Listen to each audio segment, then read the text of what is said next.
Compañeros, buenas tardes.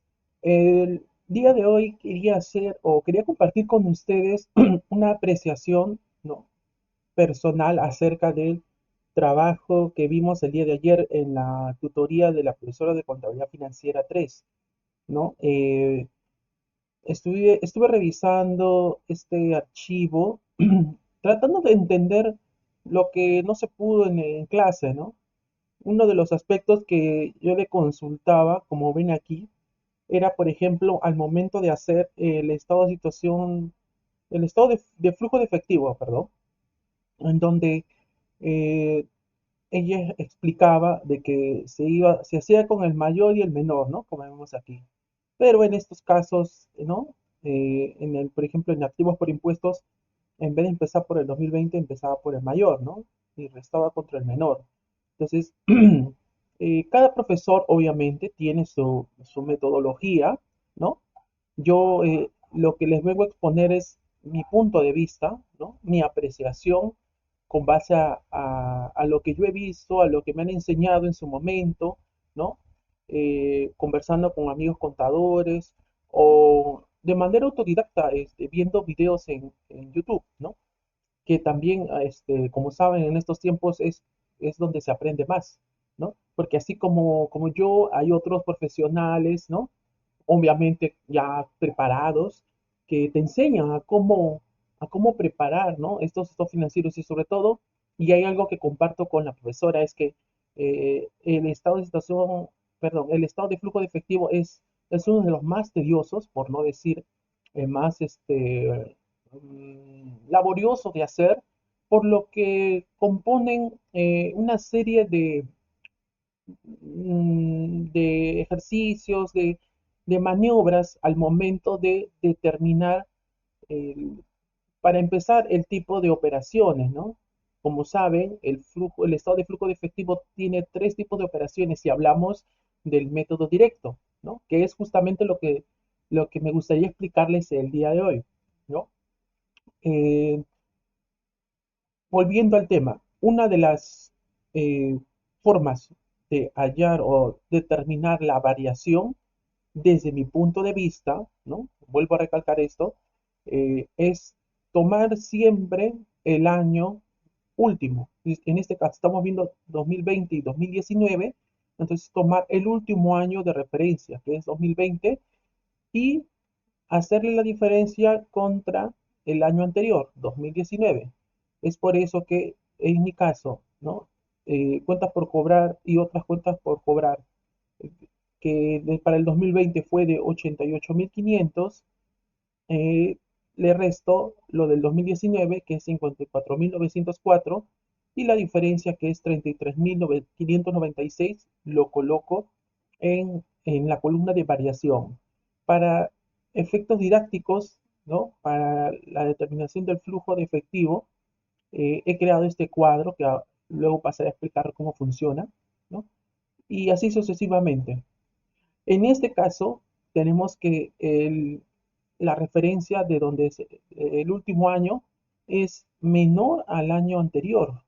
Entonces, se procede a realizar de la misma forma el último año menos el anterior. 6.000 menos 28.000. La diferencia obviamente va a salir negativo, 22.000. Luego veremos qué sucede luego, ¿no? Y así sucesivamente. Para este caso, utilizando el método directo, vamos a ver las variaciones que han habido tanto en el activo como en el pasivo. No se va a tocar el patrimonio, ya que el patrimonio se toca cuando hacemos el método indirecto.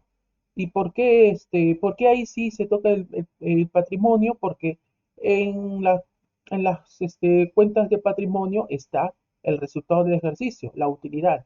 Entonces, como saben, por el método indirecto se empieza desde la utilidad. Como este no es el caso, es por eso que no vamos a tomar el patrimonio. Solamente vamos a hallar las diferencias entre activo y pasivo, ¿no? Entre las partidas que han habido las partidas contables que han habido aquí, ¿ya? Eh, Otra cosa que quería precisar era lo que se habló o lo que se vio fue el estado de resultados. en esta parte donde dice impuesto sobre el impuesto a la renta corriente y diferido. Hay que tener observación, hay que ver con detenimiento esta parte. Impuesto sobre la renta corriente y diferido. Como bien sabemos, la palabra diferido viene justamente de operaciones, o al menos hasta donde hemos visto en clase, sobre todo en normativa contable, viene del activo diferido y pasivo diferido.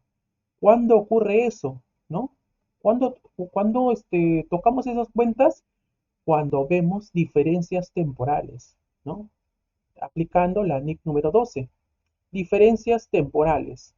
Entonces, quiere decir de que aquí ha habido una diferencia temporal. Por tanto, dice que se está sumando o es los 66.000 es resultado del impuesto sobre la renta corriente y diferido. Entonces, la profesora creó como para explicar esto, las notas, un ejemplo de notas que contienen justamente la explicación de por qué aquí es 600.000 y por qué en el 2019 es 60.000. Como se darán cuenta en clase, cuando quisimos calcular el impuesto a la renta, como sabemos para el 2020, es a partir de 2017 en adelante, el impuesto a la renta para rentas de tercera categoría es de 29.5%. Pero si nosotros tratamos de calcularle el 29.5 a los 278.000, que es antes de impuesto, pues no nos da eso, nos da acá, como lo he colocado, 82.010. Igual para el 2019, 61.065, que obviamente es mucho más del cálculo que aquí aparece, ¿no? Entonces, para ello, había otro dato que nos daban o que nos dio la profesora en clase, que es justamente va a las notas. Las notas a los estados financieros es un estado financiero más y es justamente la herramienta que nos va a permitir eh, explicar, extendernos un tanto de las partidas contables como es esta, ¿no? Partidas contables refiriéndose a el impuesto a la renta. ¿Por qué aquí es 66.000? ¿No? ¿Qué le contiene? ¿Qué hay en su, qué montos, eh, qué montos están contenidos que explican estos 66.000? Si vamos a las notas, justamente en la primera nota que ya he puesto, ¿no? Impuesto a las ganancias, que es justamente lo que hace referencia al impuesto a la renta. Como se darán cuenta, hay dos partidas. Ahí justamente encontramos los 66.000 que vimos anteriormente, ¿no? Aquí, en el estado de resultados. 66.000 y 60.000. 66.000 y 60.000 para el 2019. Como se dan cuenta, esto es una función de las notas a los estados financieros. Explicar el contenido de con lo que contiene o lo que estaría dentro, comprendido dentro de esta cantidad, ¿no? De 66.000 en este caso, para el 2020. Como vemos, está compuesto por dos montos, uno por 65.283, que por el concepto impuesto de renta y complementarios corriente. Impuesto de renta y complementarios, o sea, el impuesto a la renta y algo más, por ello indica complementarios. Y lo otro es impuesto a las ganancias diferido, activo. Quiere decir que esto es un activo diferido. Y ya como ya vimos, ¿no? Como ya se explicó, ¿cuándo se produce ello? Cuando hay diferencias temporales, aplicando la NIC 12. Entonces, ¿qué quiere decir eso? Que dentro de la contabilidad de este ejercicio ha habido un monto, una partida que no ha sido aceptada contablemente, perdón, no ha sido aceptada tributariamente al gasto, no es deducible para el gasto en este periodo contable, por tanto se hace el reparo tributario, ¿no? Del reparo tributario es que se origina el activo temporal, en este caso, el activo diferido. Entonces, no sabemos qué cantidad es la que ha reparado. Lo que sí se nos da es el impuesto que hubiese generado de reparar ese activo, ¿no? O sea, ha habido un gasto no deducible que ha tenido que corregirse y ese gasto originaría un impuesto a la renta que calculándose es 717. No se sabe cuánto es esa corrección porque no lo dice, ¿no? Si revisamos más abajo en las notas, otras notas que han puesto, no da más explicación. Tendría que haber una nota en donde estén los activos diferidos y pasivos diferidos para entender este, cuál es ese monto, ¿no?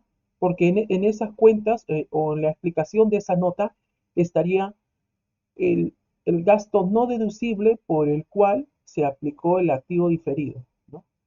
Entonces, y de igual manera aquí, ¿no? Esos 65.283 te dice que es el impuesto a la renta y complementarios, o sea que al impuesto a la renta se le está sumando algo más. Como nosotros sabemos, en el estado de resultados, cuando nosotros trasladamos todos los saldos de las operaciones que hemos hecho en el año en la hoja de trabajo, en donde van a ir todos los saldos que nosotros hemos mayorizado en el libro mayor. Entonces, esos montos, una vez calculados, ¿no? Llegan aquí a la utilidad antes de participaciones e impuestos, ¿no? Es de aquí donde se le calcula si hay adiciones, si hay deducciones. Adiciones, ¿por qué? Porque hay gastos no deducibles. ¿Por qué? Porque se va a reparar. Ahí se aplica la NIC 12. También se le puede restar la participación de las utilidades. No dice aquí, pero también podía entrar ello. Podía haber deducciones que hagan que estos 207.000 se reduzcan y por tanto salga un costo mucho menor del impuesto a la renta, ¿no? Entonces, no sabemos qué montos han habido, qué adiciones, qué deducciones han podido haber, pero nos lo presentan de que después de haber realizado estas deducciones o estas retenciones, a ese monto que se desconoce se le ha aplicado un porcentaje del impuesto a la renta para a calcular y ha dado esta cantidad, ¿no? 65.283. De la misma forma, para el año 2019, 59.720. Entonces, eh, en su momento pensé que solo era calcular y corregir el monto del impuesto a la renta aplicando el 29.5%, como ven aquí, pero una vez visto las notas, por eso es muy importante ver las notas a los estados financieros porque te da un entendimiento de qué cuentas o qué sus cuentas contienen a esa partida contable. Es que vi que había información que no se nos está brindando, por lo cual era imposible saber, ¿no? El cálculo exacto o el monto exacto eh, de la cual habría que calcular el impuesto a la renta que corresponde. Entonces, para no tocar este punto, para no, como que dice, descuadrar lo que ya existe aquí, ¿no? Teniendo en cuenta que ya se nos informa qué contiene esta cantidad, en mi caso yo decidí dejarlo así, ¿no? Los 66.000, los 60.000, ¿no? Y proceder ya con la resta, ¿no? No sabemos qué cantidades o de dónde provino, salvo lo que indican las notas, ¿no? Pero eso es lo que se tiene como en impuesto a la renta y lo que en mi caso yo lo he dejado tal cual, ¿no? Y haciendo las operaciones dan con estos montos, ¿no? Para el 2019 la utilidad neta es 147.000 y para el 2020 212.000. Estos montos se trasladan al estado de situación financiera. A partir de aquí ya viene lo que se le conoce los, los descuentos que pueden haber en el caso de una sociedad anónima, lo que se le conoce como la reserva legal, ¿no? Entonces, los dividendos, ¿no? De ahí viene la repartición de las utilidades en cuanto a dividendos, reservas legales, otras reservas, pero no se está viendo en este caso. Solamente se está trasladando la utilidad neta al estado de situación financiera, como ven aquí, ¿no? Si vamos a patrimonio, se repite esta cantidad, ¿no? 212.147 bienes. Otro punto es que si esto es la utilidad neta para el año 2019, ¿no? Y se nos informa de que no hay otro resultado, no hay, si vamos a resultados acumulados del 2019, nos dice que está en cero, no hay información. Entonces, ¿no? Otra forma de verlo también es en el estado de cambios en el patrimonio neto. Como ven aquí, para el 2019, saldos iniciales al 31 de diciembre de 2018 es lo mismo que decir saldo inicial, ¿no? El saldo final debe ser aquí, porque toda fecha al 31 de diciembre es un saldo final. Esto es lo mismo que decir al 1 de enero del 2019, porque como terminas es con lo que empiezas al siguiente año. Entonces, esta parte de aquí es 2019 y lo demás es el 2020, ¿no? Entonces, como vemos aquí en el 2019, no hay utilidades del periodo todavía registradas y no hay resultados acumulados, ¿no? Utilidades acumuladas al inicio del 2019. Ya con las operaciones vamos a ver que la utilidad neta del año está en los 147.000 que se ha calculado aquí, ¿no? ¿No? Entonces, y eso obviamente va a sumar a utilidades, ¿no? Del año. Y por eso que se tiene saldo final al 31 de diciembre, 500.000, los 147.000 de la utilidad y la suma es el total patrimonio que son los 647.000. Ahora, como les dije, ¿no? Hace un momento, si estos son los saldos a 31 de diciembre del 2019, van a ser también el saldo inicial al 1 de enero del 2020. Con esto inicio. Entonces, de la misma forma, estos 147.000, que es la utilidad para este año, para el siguiente año ya no va a ser la utilidad, va a ser el resultado acumulado del año 2019. O sea, la utilidad pasa a ser ya un resultado acumulado para el siguiente año. Por tanto, este, se tendría que ver aquí, ¿no? Ahora, de estos 147.000, ¿no? En, esto debería pasar aquí como resultado acumulado para el 2020, pero vemos que está pasando menos, está pasando 138.000. ¿Por qué no es 147.000 si acabo de decirte que este es el resultado, la utilidad del año anterior es el resultado acumulado para el siguiente año? Entonces, eso lo explica el estado de cambios. ¿Qué ha pasado en el 2020? ¿Por qué no esos 147.000 no se han quedado como resultados acumulados? Como ven aquí, en apropiaciones como tal, ¿no? Todo esto sombreado es lo que ha pasado en el 2020. Entonces, veníamos diciendo de que estos saldos, 500.000, 147.000 y 147.000 es al 1 de enero de 2020. Luego, lo que han hecho aquí es restarle a la utilidad del periodo y el saldo lo han trasladado a la utilidad, a utilidad acumulada. Lo que les decía, ¿no? En la utilidad del año se convierte en resultados acumulados para el siguiente año. Por eso es que están haciendo aquí el traslado de, de utilidad a utilidad acumulada. Ahora, como se dan cuenta, en el 2020 había una distribución de utilidades. La distribución de las utilidades se dan desde los resultados acumulados, ¿no? En este caso, ha sido por 9.000. Entonces, si de los 147.000 se han restado 9.000 para repartir, distribuir utilidades, seguramente a socios o a terceros, ¿no? Eh, ¿Cuánto queda de esos 147.000? 138.000 es lo que queda como resultados acumulados. Y es precisamente lo que vemos aquí en el estado de situación financiera. 138.000. Ya no 147.000. ¿Por qué? Porque se ha distribuido 9.000 de esos 147.000 para distribución de utilidades, ¿no? Seguramente a los socios, ¿no? A los accionistas, ¿no? Ahora, y luego le sigue, ¿no? La utilidad neta ya propia de ese año, que como vimos en el estado de resultados es 212.000, ¿no? Y así, con esto queda cuadrado tanto el 2019 como el 2020, ¿no? El activo más pasivo y patrimonio. Ya. Una vez ya revisado ello, ¿no? El- Vamos a ver el tema del estado de flujo de efectivo. Para ello, como les indicaba, tomé esta variación, este modelo, ¿no?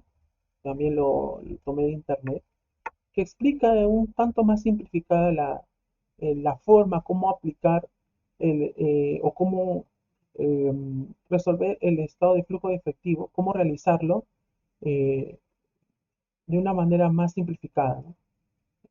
Como saben, el método que vamos a usar ahora es el método directo, porque vamos a usar las tres actividades conocidas, ¿no? La actividad de operación, la de inversión y la de financiamiento. En el método indirecto, como les decía, se empieza desde la utilidad, cosa que no vamos a hacer en esta ocasión. Entonces, según ello, ¿no? Como les indicaba, para obtener la primera columna de variación, vamos a tener que restarle el último año de referencia menos el año anterior, en este caso el 2019.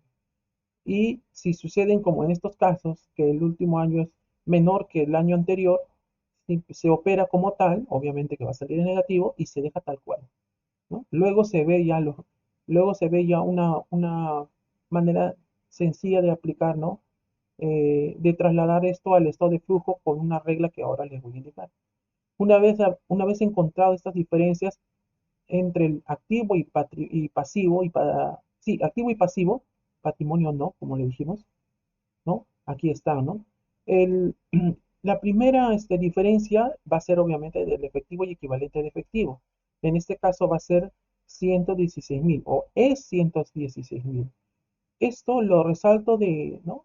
de un color distinto porque esta diferencia que hemos hallado aquí es la misma que nos tiene que salir después de sumar o de operar las tres actividades de operación, las tres actividades que conforman el estado de flujo. O sea, una vez que tomen los resultados que se den, ¿no? En las actividades de operación, las actividades de inversión y las actividades de financiamiento, la sumatoria de de esas tres operaciones va a tener que salir 116.000, que sumado al inventario inicial, que en este caso va a ser 81.000. ¿Por qué 81.000? Porque si bien es cierto es el 31 de diciembre de 2019, ¿no? Recuerda que con lo que termina es con lo que inicia el siguiente año. Entonces, este 81.000 es con lo que inicia en el 2020. Entonces, el estado de flujo de efectivo, en el caso de tener 2 años así comparativos, se va a realizar del último año, 2020. Si queremos hacer el estado de flujo de efectivo del 2019, tendríamos que tener otra columna en donde estén los saldos del 2000 al 31 de diciembre de 2018, cosa que no es el caso. Entonces, aquí vamos a hacer el estado de flujo de efectivo del 2020, del último año. Entonces, como les decía, ¿no? Sumando las tres actividades las tres actividades, ¿no? Eh, de operación, inversión y financiamiento, te va a tener que salir esta cantidad, 116.000, que sumados al inventario inicial del 2020, que son estos 81.000, la suma te va a tener que salir 197.000. Si consigues eso, es que el estado de flujo está correcto, ¿no? Si hay una distinción allí, habría que corregir, ya que el saldo final, ¿no? El resultado final del estado de flujo tiene que salirte el mismo saldo final del efectivo y equivalente efectivo del 2020. No puede salir distinto ahí, ¿no? Entonces ya, una vez obtenido las variaciones, ¿no? Entonces, el primero simplemente se toma como tal, no se toca nada más, se deja ahí. A partir del segundo de cuentas por cobrar y otras cuentas por cobrar, ya se va a hacer esta distinción, ¿no? Cuando es positivo es porque ha habido un incremento. Cuando es negativo es porque ha habido un decremento, una disminución. Entonces, vamos ya a la segunda columna, ¿no? Aplicación para el estado de flujo. ¿Qué ha habido en cuentas por cobrar y otras cuentas por cobrar? Es positivo, ha habido un incremento, ¿no? Entonces nos vamos a la tabla que está aquí arriba.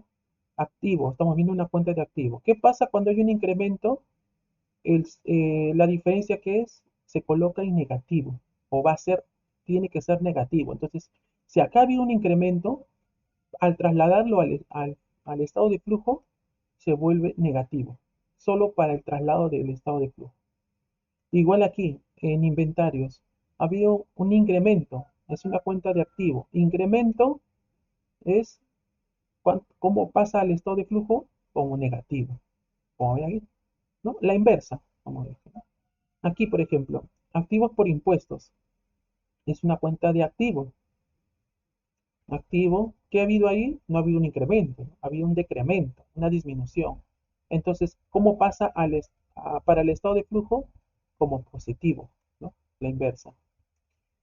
Eso solo se va a aplicar para lo concerniente a activos, ¿no? De la misma forma aquí en inversiones, activos por impuesto diferido, propiedad, planta y equipo, ¿no? Aquí, como se dan cuenta, propiedad, planta y equipo pone neto. Entonces, ¿qué quiere decir eso? Que aquí ya le está restando a los activos, a la propiedad, planta y equipo, le está restando la depreciación. Por tanto, ya está contenida aquí esa diferencia, ¿no? De los activos menos la depreciación. Entonces, igual aquí, ¿no? La diferencia es, ha habido un incremento en la propiedad, planta y equipo. Eso es un activo. Incremento, ¿cómo pasa el estado de flujo? Como negativo, ¿no? Disminución. Entonces, eso es con respecto al activo. En caso de las cuentas de pasivo, la regla dice que si es un pasivo y ha habido un incremento, se mantiene igual. O, por el contrario, si es una cuenta de pasivo y ha habido un decremento o una disminución, se mantiene igual, en negativo. Por eso es que los 102.000 que hay de diferencia o que ha habido el incremento en cuentas por pagar, pasa para el estado de flujo de la misma forma. No cambia de signo. Ya está aquí. Una vez teniendo ya estas variaciones, ¿no? Cambiadas para el estado de flujo, lo que se procede es hacer, ¿no? La llamada distribución. ¿Qué cosa va a activos de inversión y qué cosa no va, ¿no? A activos de operación, financiamiento. Eh, Antes de pensar en ello, al menos la forma en la cual yo he visto más práctica de hacer, ¿no? Es eh, empezar a empezar a ver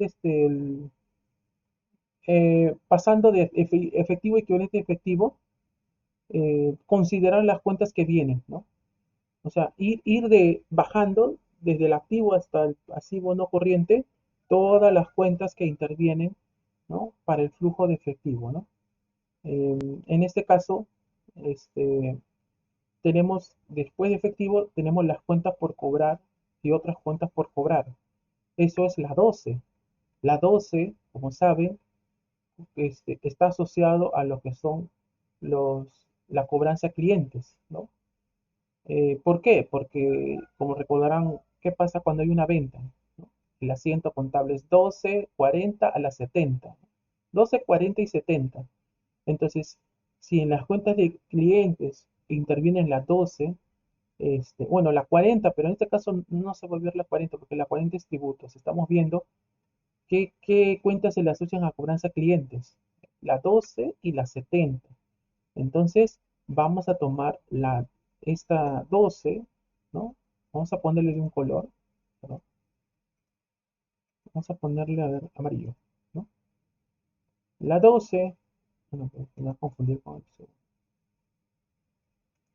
¿Y con quién más está involucrada? Con la 70, ¿no? La 70, ¿dónde está? Es el estado de resultados, que es aquí. Ahora, aquí hay que tener cuidado porque estamos viendo cobranza a clientes por la 12, ¿no? Que obviamente aquí está la 70, ¿no? Ingresos de actividades ordinarias, es producto de las ventas del año. Se va a tomar eso también, ¿no? Ahora, lo siguiente que dice ingreso, método de participación patrimonial neto, nunca lo he visto, pero lo que sí sé es una cosa, de que no está relacionado con las actividades propias del ejercicio, ¿no? No es por una venta de mercaderías o de algún tipo de bien que esté en el inventario. Entonces, como no hace referencia a las actividades ordinarias, como indica arriba, ¿no? Del ejercicio que tengan que ver con clientes, entonces se deja para más adelante. Se le va a considerar, pero más adelante. Entonces solamente sería ingreso de actividades ordinarias y cuenta por cobrar. Entonces, eso es lo que comprendería la cobranza a clientes, ¿no? Entonces, ¿qué hacemos? Sumamos sus variaciones, ¿no? En este caso, aquí la variación es negativa, 33.000, este, 33.596. Acá yo ya lo he calculado, pero vamos a manera de comprobación a verlo nuevamente. Se le suman esto, está en negativo, así que lo va a restar. Y se le va a sumar lo del estado de resultados, ¿no? Que es las actividades ordinarias. ¿Por qué de 2020? Porque es el año del cual estamos viendo. Ya les he dicho que para ver el 2019 tendríamos que tener el del 2018 para encontrar una variación entre el 2019 y el 2018. Si no, no se puede hacer. Estamos tomando de referencia el último año, que es 2020, y es de ahí donde que va a salir el estado de flujo de efectivo. Y como vemos, bueno, sale igual, ¿no? O sea, lo que debe salir es esto, ¿no? Cobranza a clientes 2.187.813. Luego, ¿qué viene? ¿No? Ahí estamos marcando. Inventarios. Los inventarios, como saben, está relacionado a cuál? A, bueno, mercadería, sí, pero ¿cuándo se ve esta cuenta? Cuando compramos, ¿no? Recuerden el asiento de compras 60, 40 a la 42. ¿Qué cuentas se involucran ahí? Involucran las 60. Cuando compramos mercaderías o cualquier tipo de inventarios, siempre va a ser la 60. ¿Qué más? La 42, los proveedores. Entonces, las cuentas que intervienen son inventarios propios de una compra, ¿no? Y bueno, del saldo inicial que haya podido haber. ¿Qué más? Tenemos también los proveedores, cuentas por pagar comerciales, ¿no? Y algo más. Ya, algo relacionado con los inventarios, aparte de la 60 y la 40, es una cuenta que registra tanto los ingresos como la salida de los inventarios, ¿no? ¿Qué cuenta es esa? La 69. Tanto la, tanto la 42 como la 69 registran o están relacionadas con los inventarios. Porque la 42 registra el monto total que se paga por la compra de estos inventarios y la 69 porque registra los movimientos o la salida de mercaderías para la venta, ¿no? El costo de la mercadería al momento de ser vendida, ¿no? Entonces, aquí incluirían el costo de ventas, que en este caso lo encontramos en el estado de resultados, ¿no? Entonces, ¿qué dice la fórmula? Aquí, por ejemplo, debía ser negativo porque esto resta a los totales ingresos, pero aquí, bueno, lo han puesto en positivo, pero siempre va en negativo, ¿no? Porque el estado de resultados va a restar al total ingresos. Entonces, eso hay que tenerlo en cuenta al momento de hacer el, este, el cálculo, ¿no? Tenemos pago a proveedores, involucraba a inventarios, cuentas por pagar comerciales y eh, el costo de venta, ¿no? Entonces, sumamos sus variaciones. Tenemos aquí que es menos 70.000, ¿no? Le pongo más, pero no influye en nada porque está en negativo, así que se va a volver igual. Tenemos los proveedores, como vemos aquí su variación es 102. Y aquí, normalmente pondría más, así como aquí, ¿no? Como he puesto más y he señalado la celda donde está el menos 70.000. Entonces, le coloco más y no le va a afectar porque más o menos es menos, regla de signos. Pero en este caso sí voy a tener que colocar menos porque aquí el costo de venta está positivo. Entonces, la fórmula dice que hay que restarle el costo de ventas, ¿no? Entonces, como está en positivo, tengo que ponerle menos. Si estuviese en negativo ya, simplemente se le suma y ya está automáticamente, se entiende de que se va a restar. Entonces, ¿cuánto es el resultado o el pago que se ha hecho a proveedores? 1.088.000, ¿no? Entonces, y así vamos avanzando. A lo que voy es de que vamos a ir avanzando y tachando todo lo que ya se ha tocado en lo que estamos viendo, tanto el estado de situación financiera y el estado de resultados. Se va a jugar con estos dos estados para hacer la aplicación eh, del estado de flujo de efectivo, ¿no? En el siguiente tenemos gastos pagados por anticipado. Esto de momento lo vamos a dejar así, ¿no? Todavía no lo vamos a clasificar, ¿no? Si gustan, lo colocan, ¿no? Como tal, la diferencia es 5.000, paso por anticipado 5.000, y luego ya con el análisis que vamos a hacer después lo podemos volver a clasificar en alguno de los tres. Pero yo no lo he tomado en consideración todavía, sí se va a tomar en cuenta, pero todavía no. Entonces, continuando con el, el- ¿no? Lo que sigue es activos por impuestos. Este activos por impuestos no es otra cosa que el impuesto a la renta. ¿Por qué? Porque cuando nosotros realizamos cada mes el pago del impuesto a la renta, los pagos a cuenta, hacemos, ¿cómo es el asiento de pagos a cuenta? Es una 4017 contra en el debe, 4017 en el debe, ¿no? Contra la 10, ¿no? Y 10, la 104, ¿no? Si hubiese pagado con cuenta corriente, ¿no? Y en el haber, ¿no? Entonces, hay una salida de dinero que va en el haber con la 104 y hay un ingreso en teoría, un ingreso por impuesto a la renta, ¿no? Y en este caso vendría a ser 28.000, ¿no? O sea, es una 40 contra una 10, ¿no? En donde 4017, perdón, contra la 104, en donde tenemos en el debe y haber, ¿no? Por 28.000, ¿no? Eso es lo que ha pagado por impuesto a la renta o pagos a cuenta, y en el haber 28.000, ¿no? Entonces, ha salido dinero para hacer o realizar los pagos a cuenta. Entonces, por eso es que aparentemente está como un activo, ¿no? En el debe. Se comporta como un activo, pero es un pago que luego se va a compensar con lo que resulte del impuesto a la renta, ¿no? Entonces, por eso es que lo colocan ahí como un activo, ¿no? Por eso dice activos por impuestos, que no es otra cosa que los pagos a cuenta del impuesto a la renta, ¿no? Y igual para el 2026.000, ¿no?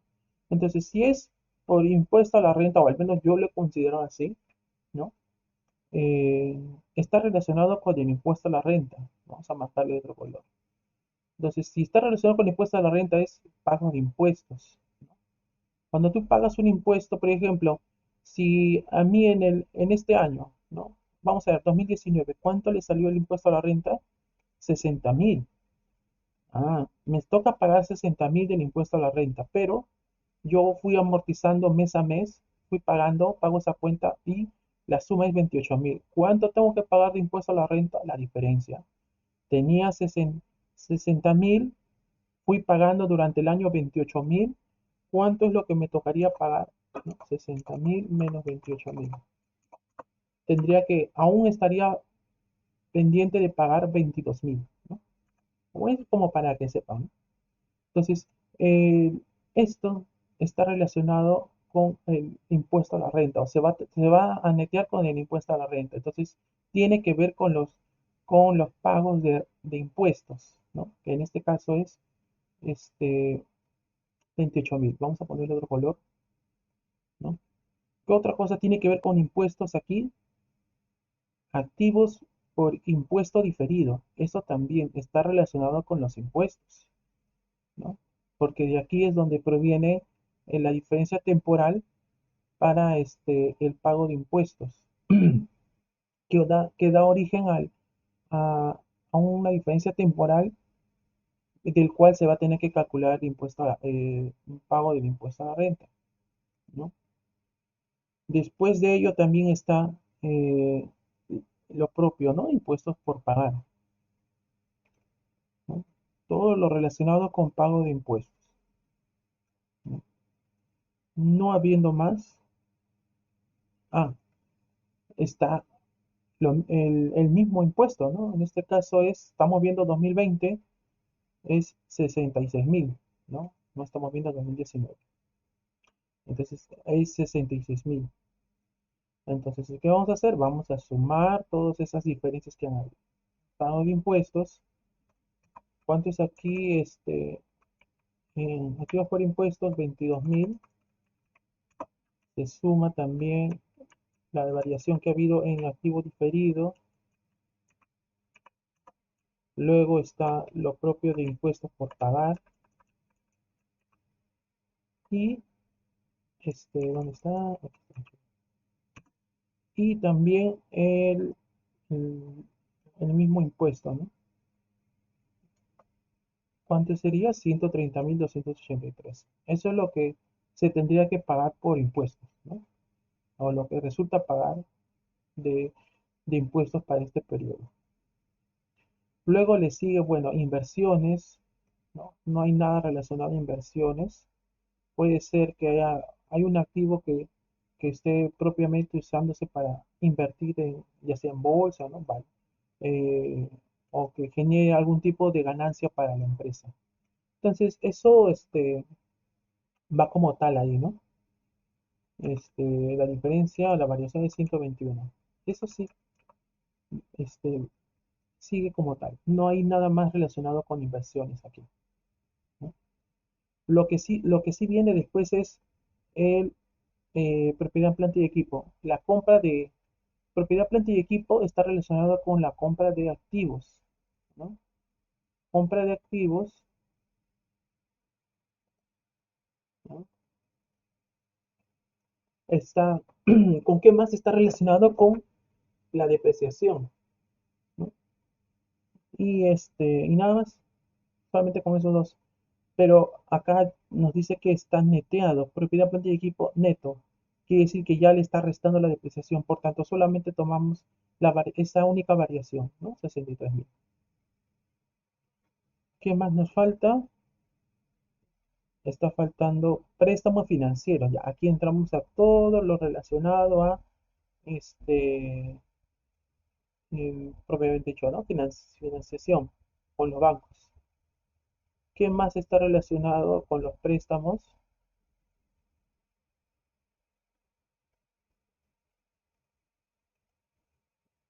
Los llamados, cuando tú prestas dinero, hay intereses también. Entonces, si ha habido préstamos, debe haber habido también gastos financieros, ¿no? O gastos por intereses financieros. Eso también, ¿no? Pero acá no acá también hay otro.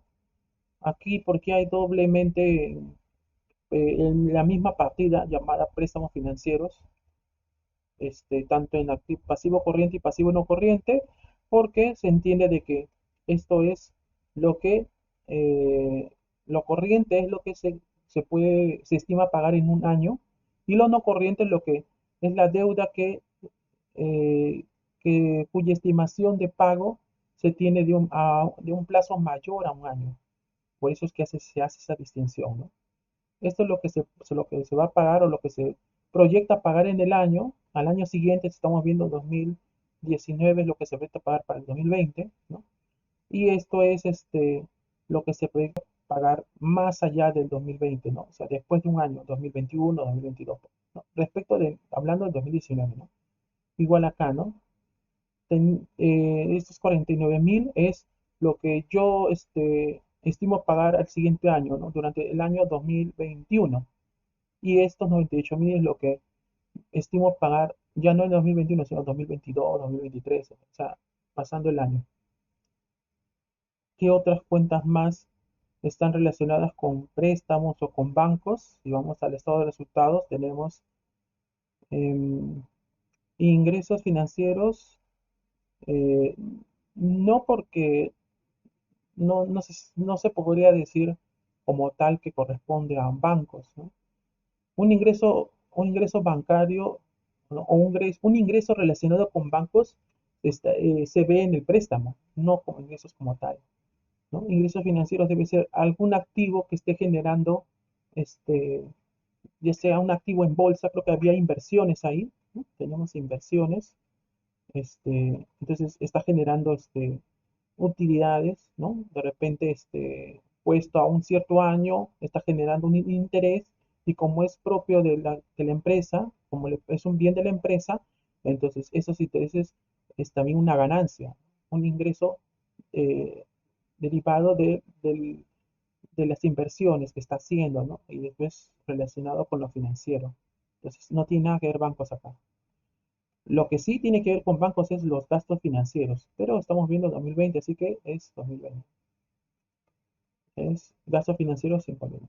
Aquí igual, bueno, esto normalmente va negativo, solo que aquí en el ejercicio la profesora ha puesto el positivo, ¿no? Y luego lo resta ya, ¿no? Propiamente la operación, ¿no? Pero recuerda que siempre va en negativo. Entonces, tener en cuenta eso al momento de calcular el monto, ¿no? Ah, aquí va como tal, ¿no? Es igualito, 120.000. Esto que estamos haciendo aquí es simplemente, estamos volviendo a repetir lo que está acá, ¿no? Esto es lo que debe salir, solo que aquí lo estoy volviendo a repetir para que se entienda de que, cómo salieron estas cantidades, ¿no? Aquí, por ejemplo, compra de activos, ¿cómo era? Solamente trasladar esto porque ahí está comprendido la diferencia entre la 33 y la 39, que es lo único que tiene que revisarse al momento de ver compra de activos, ¿no? Esto es a manera de comprobación, ¿no? Les estoy haciendo para ver, para que sepan de dónde salió esto. Ahora, luego vimos que seguía préstamos, ¿no? Nos quedamos acá. Préstamos, todo relacionado con préstamos, ¿no? Tenemos, ¿cuánto es la diferencia aquí? En préstamos financieros, 15.667. Lo otro es 31.000. Después está en el resultados. Ya, aquí va a ser menos, ¿no? Debe ser, debe ser menos, pero como no está, hay que colocarle.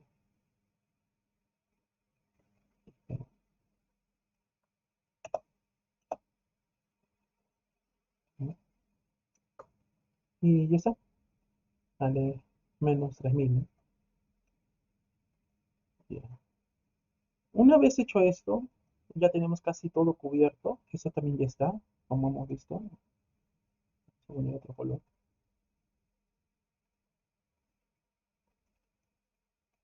¿Qué está faltando? Está faltando gastos pagados por anticipado, está faltando otros ingresos, gastos de distribución, ingresos financieros. Entonces, todo lo demás lo vamos a asociar a otros pagos y otros cobros. ¿Por qué? Porque hay otros pagos que eh, no tienen relación con nada y se sobreentiende que han sido pagados pues ¿no? En efectivo, ¿no? O han salido directamente de caja. Y aquí recuerden que estamos viendo todo lo relacionado a ingresos y salida de dinero.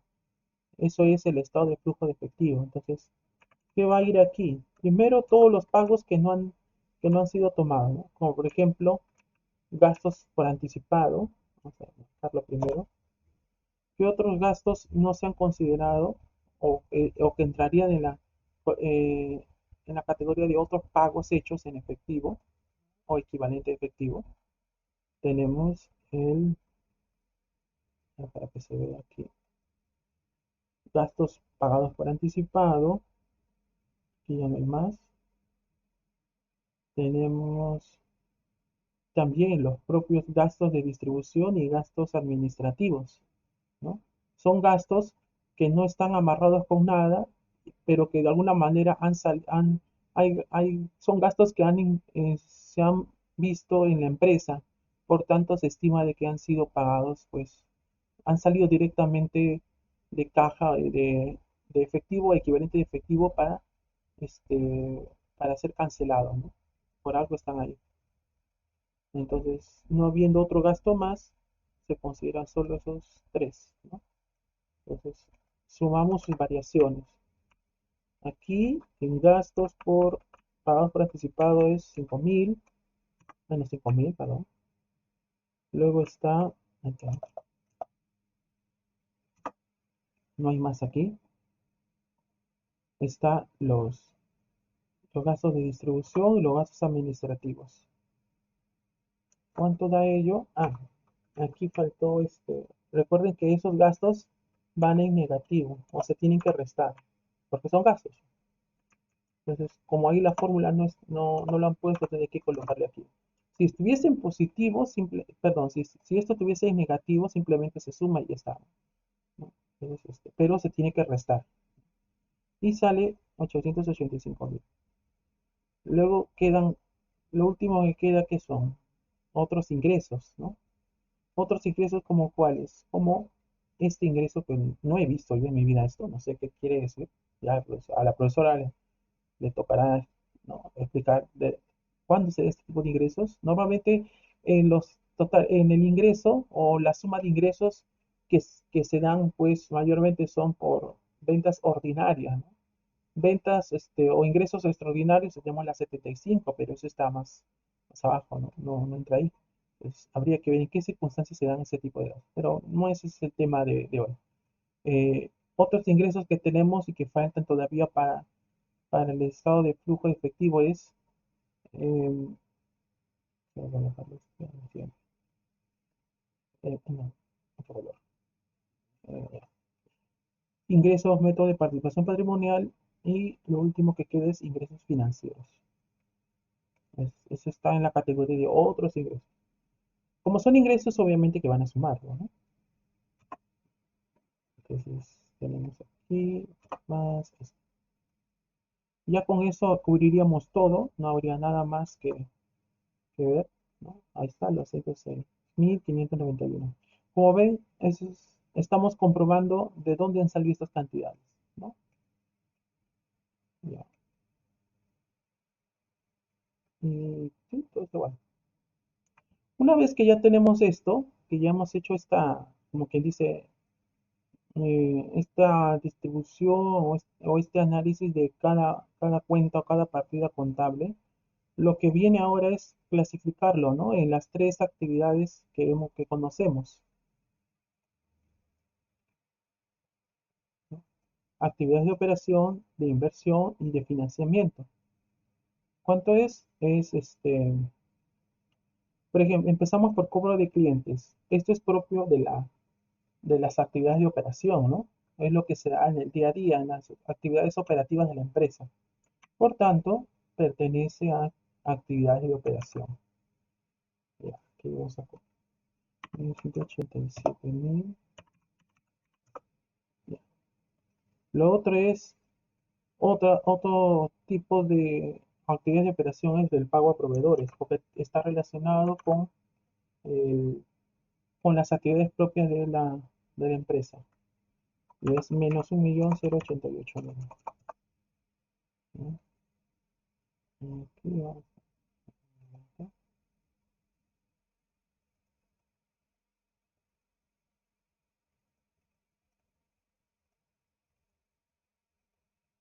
Después tenemos pago de impuestos. Igual, cuando nosotros compramos o vendemos, también está relacionado con las actividades de operación.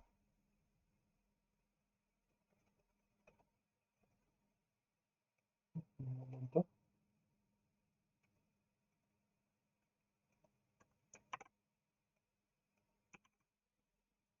Y es 30.203. Inversiones. Inversiones, bueno, como su propia palabra lo indica, ¿no? Están relacionadas con la actividad de inversión. Entonces pasaría ahí.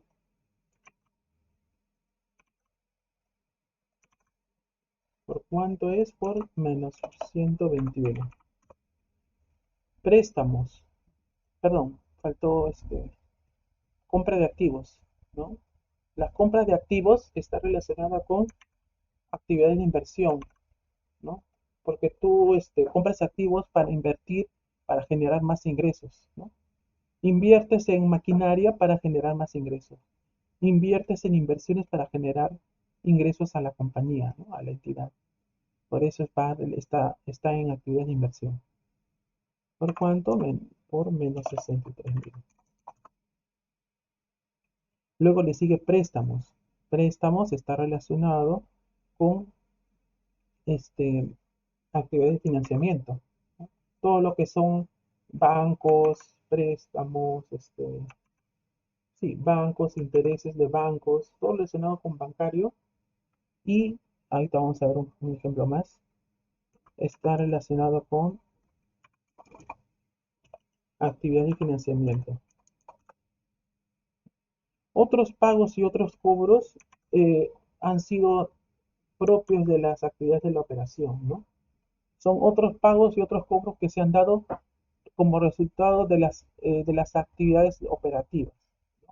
Por tanto, se van como tal, ¿no? Otros pagos es menos 885.000 y otros cobros más 106.591. ¿Qué estaría faltando aquí? Bueno, ya tenemos todo, ¿no? 3, 5, 6, 7, 8. 3, 5, 6, 7, 8. Otra de las cosas que también no se ha visto, ¿no? O se ha mencionado, pero a veces escapa ¿no? del análisis es algunas actividades u operaciones propias que se han dado en el periodo. Uno de ellos es el pago a dividendos, ¿no? Ahora, en este caso, hemos tenido pago a dividendos. ¿Cómo se sabe eso? Porque eso lo vemos en el estado de cambios. O ha habido distribución de utilidades. Se entiende de que es como que ha habido una distribución propia de algo, ¿no? Aquí, ¿por qué ha salido 9.000 de las utilidades? Se está distribuyendo utilidades. ¿Cuándo se distribuyen utilidades? Cuando queremos hacer una reserva, cuando queremos capitalizar un monto, cuando pagamos dividendos. Esa es otra opción para distribuir utilidades. En este caso no son las anteriores, no, excepto la última, ¿no? No puede ser para que se haya distribuido para reserva legal, porque si no habría un, otra columna que indique de que dicha cantidad ha sido trasladada a reserva legal. Ni tampoco capitalizaciones, porque esos 9.000 no han formado parte del capital, porque vemos que el capital sigue igual, ¿no? Entonces, la única opción que se tiene es de que han sido distribuidas para los socios a manera de dividendos. Entonces, ahí habría una operación más que tendríamos que tener en cuenta, ¿no? Esa distribución de utilidades que ha salido de resultados acumulados o de las utilidades acumuladas para, para un sitio, para cuál, ¿no? Como ya hemos deducido, para dividendos.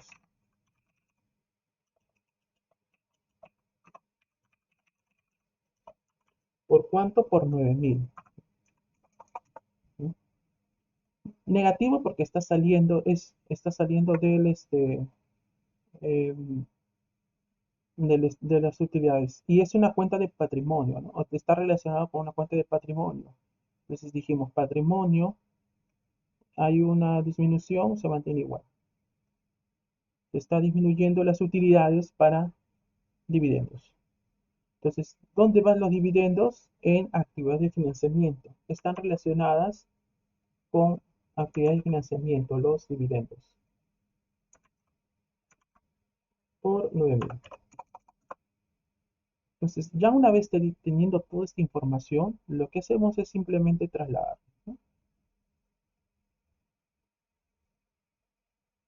¿Cuánto es la sumatoria aquí? La sumatoria, como dice, efectivo neto proveniente de las actividades de operación.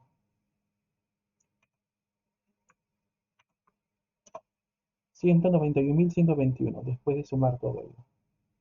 Luego siguen las actividades de inversión.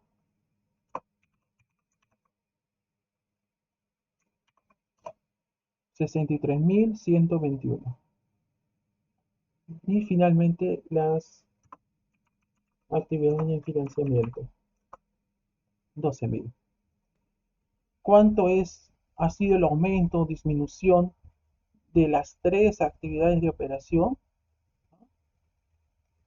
Ahí se suman las tres columnas, bueno, los resultados netos de las tres actividades. ¿Cuánto resulta ello? 116.000. Esto es precisamente de lo que se habló, ¿no? 116.000. ¿Cuánto tendría que dar ¿Con qué coincidiría? Con la diferencia que hemos encontrado entre el 2020 y 2019 del efectivo y equivalente al efectivo. Eso es lo que tendría que ser. La variación de ambos años es lo que te tiene que resultar de sumar las tres actividades. ¿Cuánto fue el saldo inicial equivalente para el 2020? Para el primero del 2020, bueno, son los 81.000, como ya expliqué antes, ¿no? Termina en 2019 con 81.000 e empieza 2020 con 81.000. Entonces, ese es su saldo inicial. ¿Cuánto es la sumatoria? El efectivo equivalente efectivo final, 197.000 al 31 de diciembre. Y esto tiene que sí o sí coincidir con el saldo final al 31 de diciembre del efectivo y equivalente de efectivo. Entonces, ¿coinciden? Sí. Entonces, ¿qué quiere decir de que está correcto, ¿no? Por ahí puede haber alguna duda de que por qué ciertas cantidades lo has considerado como otros pagos, otros cobros, ¿no? Yo lo he entendido así, como le indicaba, ¿no? Desde mi perspectiva, de las experiencias que tengo viendo otros estados de flujo, ¿no? Eh, Obviamente en clase vamos a corroborar esto, ¿no? O más adelante se nos explicará a mayor detalle, pero desde mi perspectiva, desde el aprendizaje que yo tengo, les quise transmitir esto, ¿no? Lo poco que yo sé, para que traten de dilucidar un tanto el trabajo que aquí se vio, ¿no? Que aquí se explicó. Espero les pueda servir de algo eh, esta explicación, que les haya ayudado a resolver algunas dudas que tenían, ¿no? Y nada, cada contador tiene un método distinto, ¿no? No se puede criticar ni mucho menos. Simplemente es aprender, como dijo el profesor de normativa contable, ¿no? El profesor Richard. Cada docente, cada profesional contable, como vamos a hacer cada uno de nosotros, va a tener un método para llegar. Lo importante es que dicho método te lleve a la misma respuesta, pues no te puede llevar a una respuesta diferente, ¿no? Entonces, esa es la conclusión final que quiero dar de esto, ¿no? Y simplemente esperando una vez más que haya podido ser entendido, ¿no? Y explicado de manera entendible, ¿no? Para ustedes y nada, simplemente deseándole suerte para el examen que se viene ahora el fin de semana. Hay que repasar bastante, las NIC sobre todo, y, y eso, ¿no? Muchas gracias.